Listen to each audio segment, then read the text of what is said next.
क्या आप अपने हेयर स्केच को यहाँ से यहाँ पहुँचाना चाहते हैं तो आपको कुछ बेसिक बातें याद होनी चाहिए। बहुत सारे लोग जो हेयर बनाते हैं उसमें कुछ गलतियाँ कर बैठते हैं जिसके कारण उनका स्केच भी खराब दिखने लगता है। इस वीडियो में मैं आपको हेयर स्केचिंग सिखाऊंगा। हाँ, आप वीडियो को लास्ट तक देखिए और चैनल पर नए हो तो चैनल को सब्सक्राइब जरूर कर दीजिए। पहले तो आपके पास पेंसिल होना चाहिए।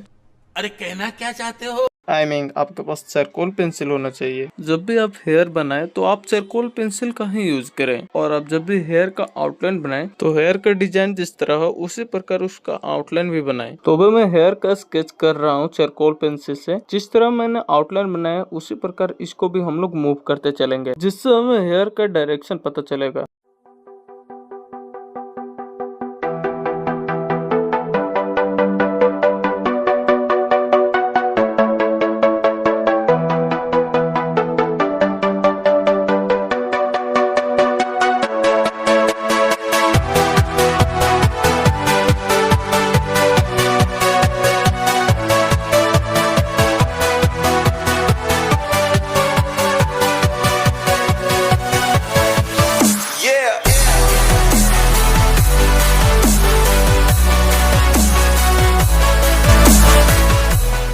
हेयर को शेड करने के लिए मैं मेकअप ब्रश का यूज कर रहा हूँ। आप भी किसी प्रकार का भी ब्रश का यूज कर सकते हैं। ब्रश को भी आपको उसी डायरेक्शन में शेड करना है जिस डायरेक्शन में आपकी हेयर का स्टाइल है, मतलब स्केच का हेयर। तो आप वीडियो को ध्यान से देखिए, आप समझ जाएंगे कि हेयर का स्केचिंग कैसे किया जाता है। And enjoy this music.